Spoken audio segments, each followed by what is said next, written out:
ਵੀਰ ਬਾਹਰ ਕੱਢੇ ਸੀ। ਹਾਂ ਇੱਕ ਉਹਨੇ ਟੂਲ ਪਤਾ ਲਾਇਆ ਹੈ ਹੱਥੋਂ ਸਿਰ ਇਹ ਟੂਲ ਜ਼ਿਆਦਾ ਲਾਉਣ ਨਾਲ ਜ਼ਿਆਦਾ ਡਾਊਨ ਕਰਨ ਨਾਲ ਫਿਰ ਗੱਡੀ ਨੂੰ ਕੀ ਹੁੰਦਾ? ਜੰਪ ਖੜਾ ਲੱਗਾ ਵੀਰ ਅੰਦਰ ਚਲ ਗਿਆ ਬਾਹਰ ਚਲੇ ਗਿਆ। ਅੱਛਾ ਉਹਦੀ ਵਜ੍ਹਾ ਨਾਲ ਗੱਡੀ ਡੋਲੇ ਮਾਰਦੀ ਹੈ। ਹਾਂ ਵੀਰ ਹੱਥ ਤੋਂ ਜ਼ਿਆਦਾ ਬਾਹਰ ਕੱਢੇ ਸੀ ਅੱਛਾ ਬਸ। ਇਹ ਡਾਊਨ ਨਹੀਂ ਹੋਣੇ ਚਾਹੀਦੇ, ਬਰਾਬਰ ਹੋਣੇ ਚਾਹੀਦੇ ਆ। ਨਹੀਂ ਯਾਰ ਡਾਊਨ ਹੋਣਾ ਚਾਹੀਦਾ, ਹਿਸਾਬ ਨਾਲ ਹੋਣਾ ਚਾਹੀਦਾ ਭਾਈ। ਇਹ ਜ਼ਿਆਦਾ ਟੂਲ ਲੱਗਿਆ ਇਹਨੂੰ। ਹਾਂਜੀ ਅੱਛਾ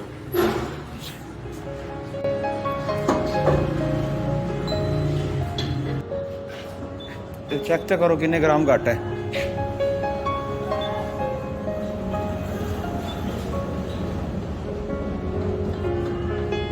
ਹੋਰ ਹੈ ਹੋਰ ਸਮਝ ਨਹੀਂ ਆਈ। 55 5 ਗ੍ਰਾਮ ਘੱਟ ਹੈ। 55 55 ਗ੍ਰਾਮ 5.5 ਲਿਖਿਆ ਹੈ। 5.5 5.5 ਗ੍ਰਾਮ ਘੱਟ ਹੈ।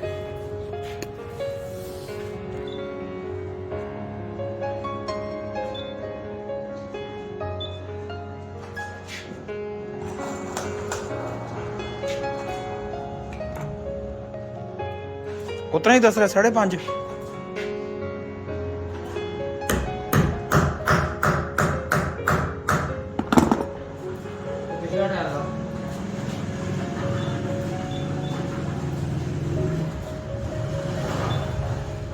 जीरो हो गया।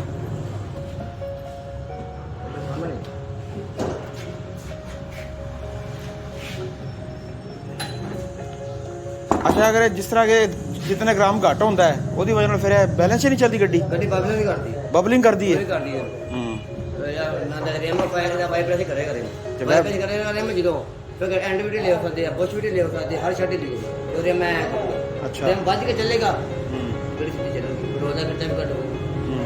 एवरेज भी अच्छी होएगी। अच्छा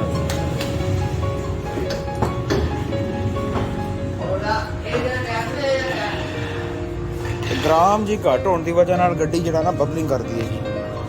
ਤੇ ਜਦੋਂ ਗੱਡੀ ਬਬਲਿੰਗ ਕਰਦੀ ਹੈ ਤੇ ਫਿਰ ਇਹਨੂੰ ਬੈਲੈਂਸ ਕਰਨ ਵਾਸਤੇ ਇਹਨੂੰ ਗ੍ਰਾਮ ਲਾਏ ਜਾਂਦੇ ਆ।